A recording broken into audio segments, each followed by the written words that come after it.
Good morning, good afternoon, and good evening, class. This is Professor Coyote. Welcome you back to our Let's Play of Civilization 6, our American run led by the guiding hand, good old Theodore Roosevelt.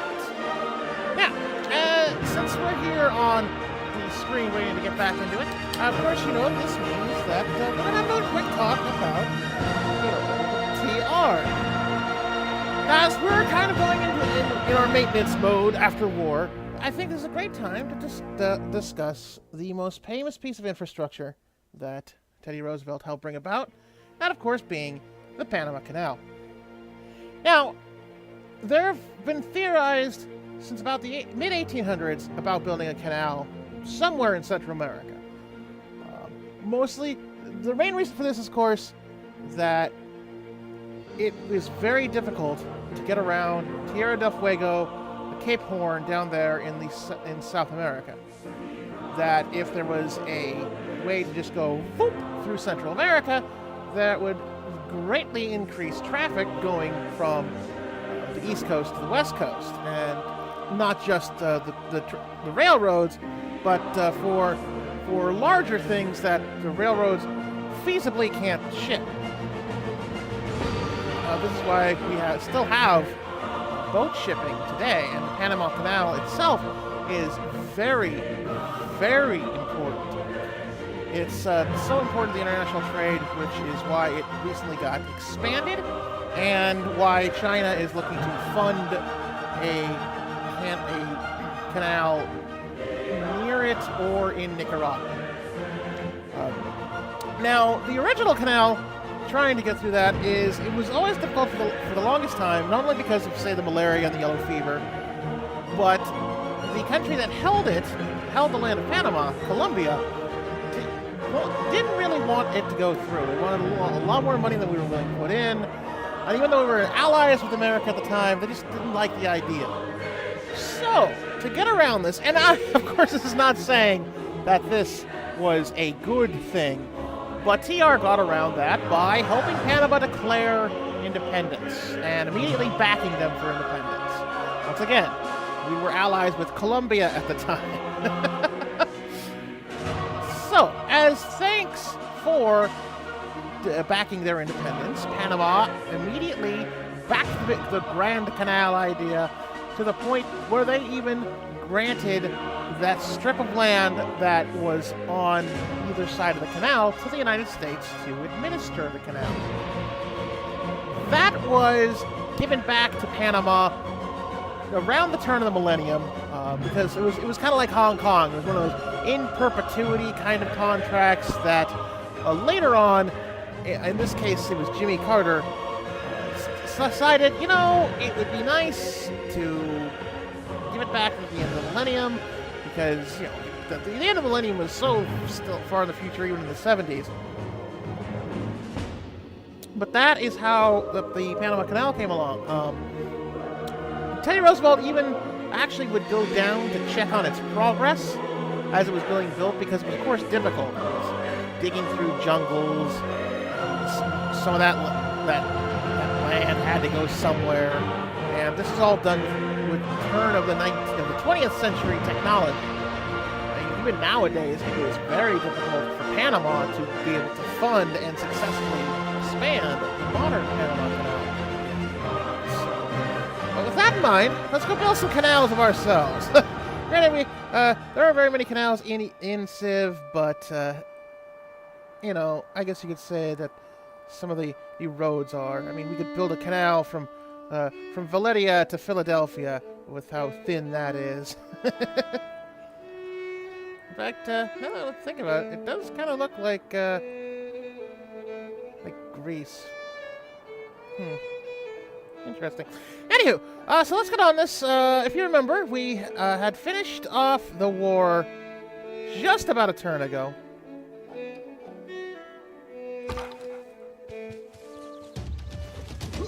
Oh, that was smart. And we lost our scout because I totally forgot there was people there. Oh well, we'll build another scout later. So we got in Portland, from the Sumerians. Of course, it was the capital, Uruk. We have St. Louis here, which is Catholic. Confucianism in these two cities. Is that Catholic? Yeah, that's Catholic. And that is Eastern Orthodox. I do not know where the Eastern Orthodox civilization is. Because this all looks like, I mean, it could be coming down from this way from Amsterdam, or maybe this area is an isthmus to another thing. I'm not sure, and I got dumb and killed the scout, so it's going to be a little while before we can find out. Well, there is kind of a land bridge here, so, but that wouldn't be where the Eastern Orthodox comes from.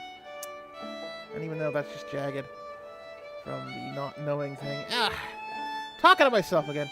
All right, so we need to be able to scout. Let's see. Now these spices actually they need to get produced. I believe we're in the process of rebuilding this commercial hub that's still smoking, and then I believe Portland will be 100% fixed. We are close to building a watermill here in Boston to improve it, and we've got a granary going in St. Louis with a builder who can go out and do things now. We're going to have him work on that iron next turn. We're going to have our military chill out here. Portland's kind of going to become the military hub for right now. I should probably move it to Boston to be more centralized, but right now, everything south of us is kind of okay, so I've got to put the military somewhere. And I don't want to put it close enough to Germany to make them not happy with us. What we could also do is move the port. I think. I wonder if you can still move capitals. Because you used to be able to move the capital to whatever city you wanted. As long as you, of course, had at least 2 cities. I'll look into that. Because it might be strategic if there's nothing up here but just polar lands to move the capital up here. Now, it would put us a little bit closer to Germany, but it would prevent anything south of us from causing havoc.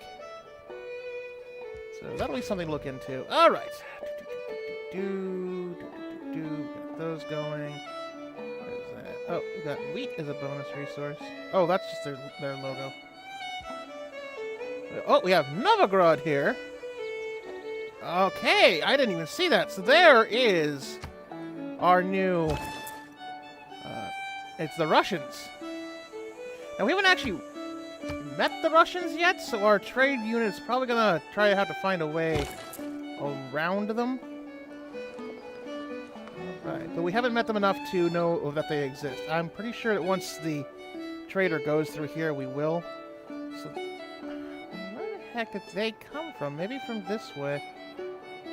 Oh, looks like there's some land going this way. Yeah, this might be the land that's, they're probably the ones that are making buddy-buddy with the Hong Kong that took away our envoy, our suzerain with them. Okay. Didn't even notice them. Wow. They're big enough they've actually spread out a little bit, too. Well. So now we know they exist. So we might actually, depending upon how they react to us, might want to start actually moving our military south. Okay. That should be just about everything. Nothing squawking for units. There we go. Hello, I am Tsar Peter. I'm sorry, my Russian accent is terrible. So, a cultured leader such as yourself must enjoy the finer things in life. Are you fond of art as well? Okay, so it looks like they're taking a bit of a higher route. They only have 2 cities. You know what? It's an honor to meet you. Let's be nice to them. Come, let me show you to my nearby city. Afterwards, we can attend a ball at a beautiful dacha in this countryside. Okay, so they're starting off nice. That's actually good. In fact, you know, let's be nice to them. They must decline. An old friend is better than 2 new ones. All right, so they're, you know, maybe we'll send a delegation to them later. They don't want to be friends immediately, but yeah, this is probably. They are they're the ones that took over Amsterdam recently. So we're probably, which makes sense since Amsterdam is money, money, money. So we'll probably be competing with them for Hong Kong. And let's go to the scoreboards now that the Russians exist. Okay, so they're lowest on science. They've only researched 12 technologies to our 17. And they're making like less than half the science we are. If you notice that Barbarossa is actually coming up. They're better than us in science. They've got culture, so they're actually making a lot of tourist bank. Because that's the culture is, you need to have a certain amount of tourists to make it. And right now, Russia is generating tourism. We're pretty much higher than that as well, but at least in the score rankings, we're below them. Just because our culture, our actual culture, is slowly catching up. But we have nowhere near the tourism. Of course, they're lowest on domination because I believe we're the only ones that's actually taken over a capital. And they actually are below us in military strength, so that might be something to think about if we wanted to go all militaristic. Because right now we're actually okay with everybody else as far as the kind of domination. We got smart, and we had the proper channels to declare war on the Sumerians, so we're not being seen as warmongering or militaristic right now. And then religious, it looks like what they would, of course... Now, Novgorod is not showing to be anything, but I would have to assume that the Eastern Orthodoxy is coming out of Russia. Then again, let's see what religion says. Yes, Russia is the one that created Eastern Orthodoxy. We have a Sikhism and Buddhism that came out of two other places. Actually, that makes me wonder if... okay, the great prophets are all gone.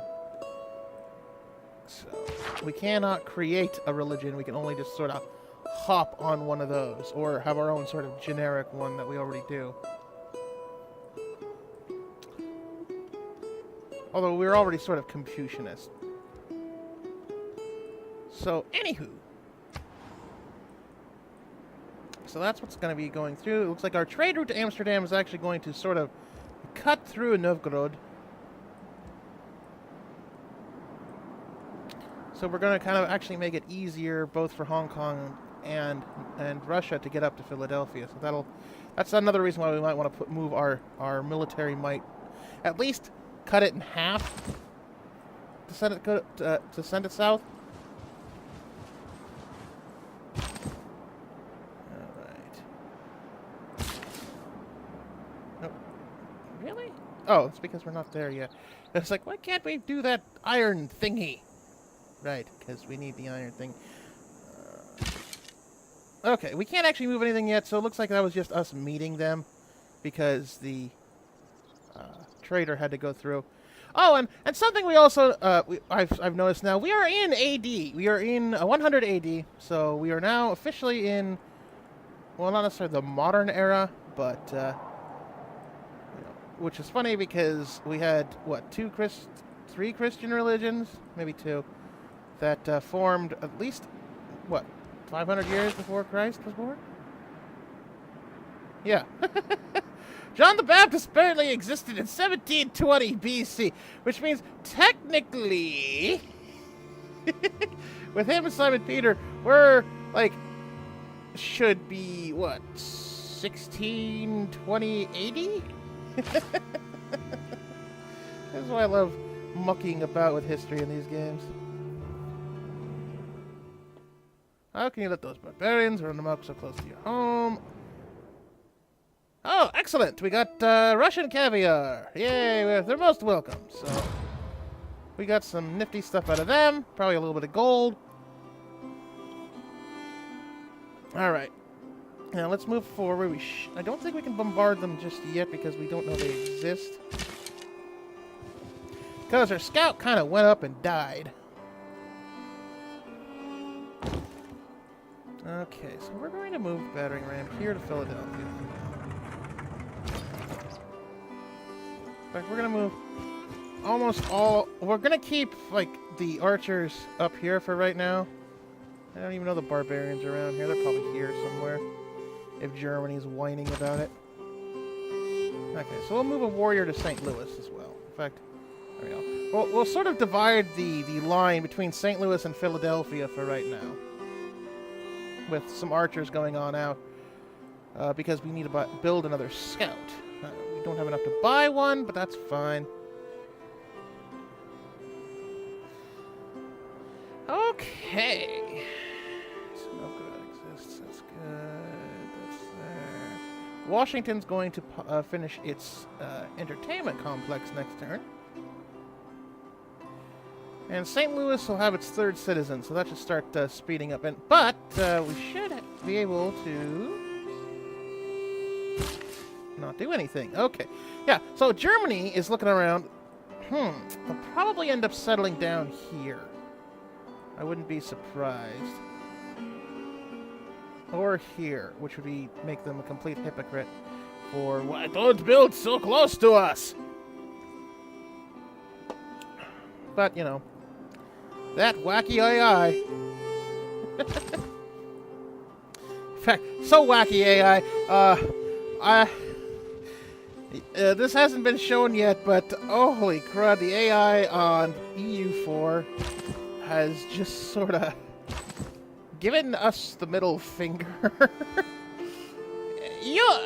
For those of you watching, you'll understand when you get to that. It's just, wow. Wacky times, wacky times.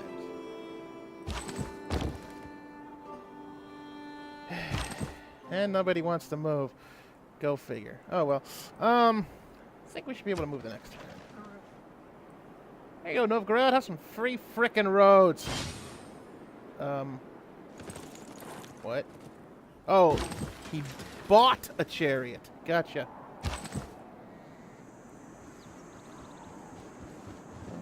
Okay. I don't. Just hold your horses.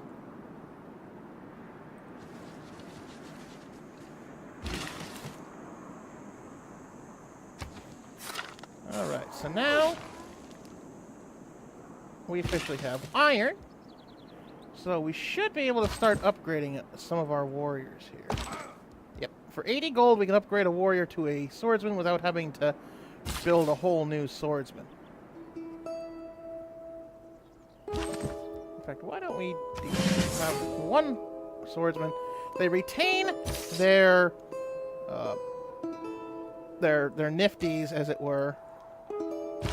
Alright, so we'll have you guys go down to Philadelphia because I still trust Germany enough. In fact, here, we will set our movements thusly.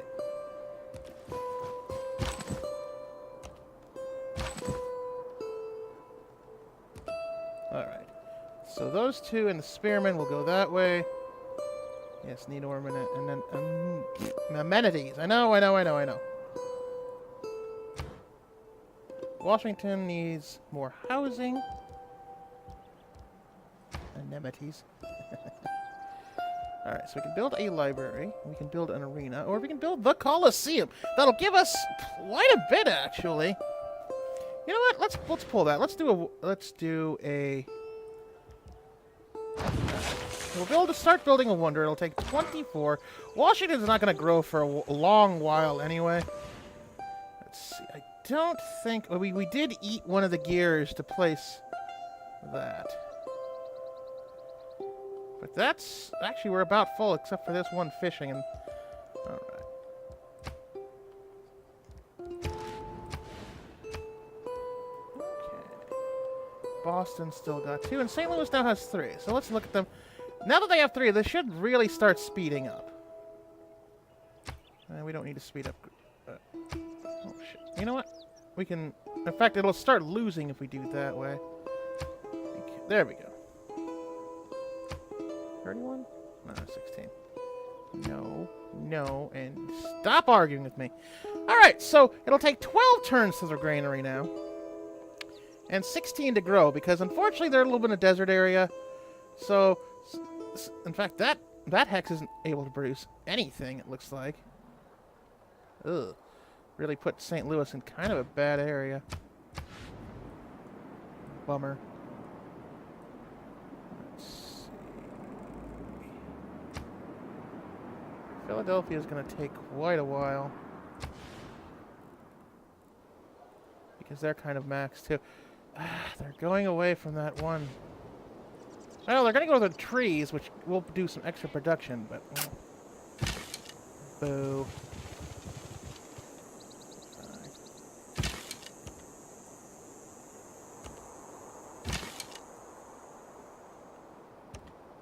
Okay. So that's just about set everything. The battering ram will probably just store here in Washington. Yeah.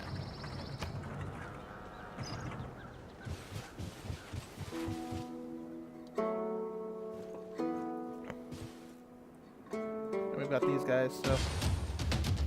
Oh!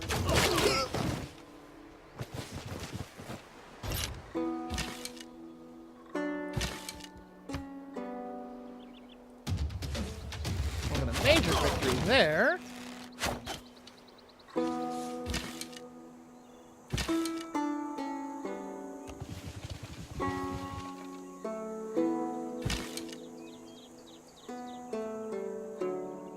Okay.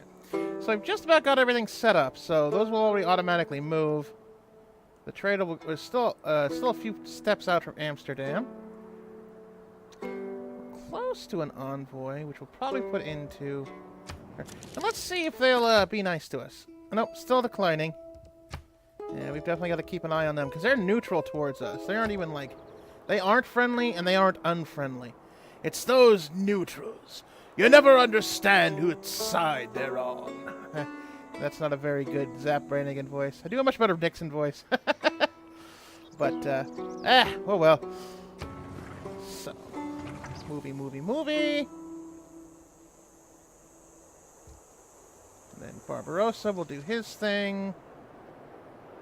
Okay, the settler must have gone down here like I thought, because I don't see it anymore, and he was being followed by those. Set your course by the stars, not by the lights of every passing ship. Alright, so we finally have celestial navigation. We could build shipbuilding like it's begging for, which may not be a bad thing. We could build a Colossus and start building some offensive ships. We do military tactics, which gets some pikemen. I don't think we have anything that would be able to come into them anyway.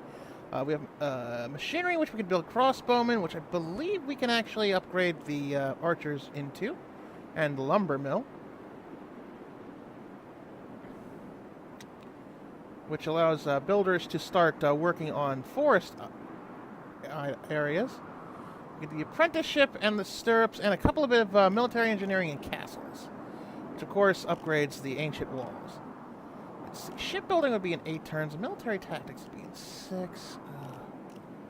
You know, let's do shipbuilding.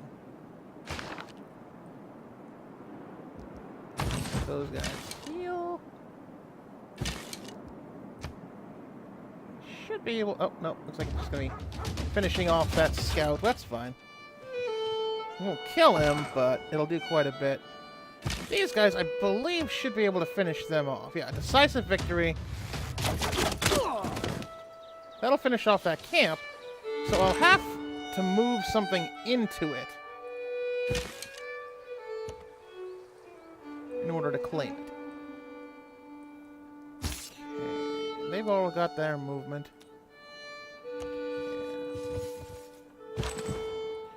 Now, were these...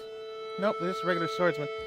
They're not advanced enough yet to be able to be renamed, because these... No, they're the Dandy Warhols. These swordsmen I should probably name, let's see. It's another good old Portland band, like Everclear. Nah.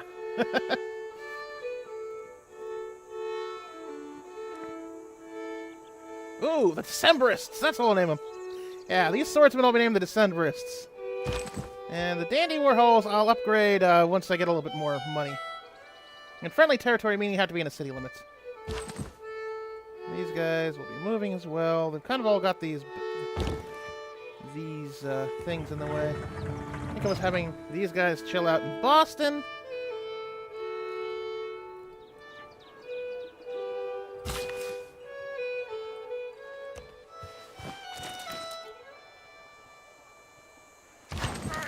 Okay, we'll have a wheat farm going there. Now, I think I might just have them chill out until we get this iron. Or we can do a mine here or a farm here. So, we'll figure that out. You know... Fine, well... In fact, we might move into a farm just because this place is so sparse.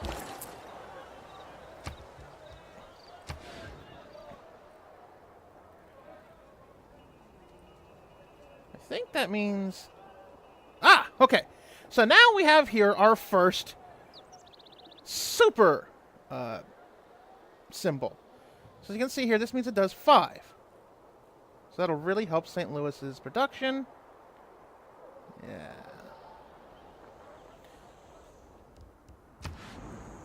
So St. Louis will grow slowly. And I guess it's appropriate they have wheat so St. Louis can be beer.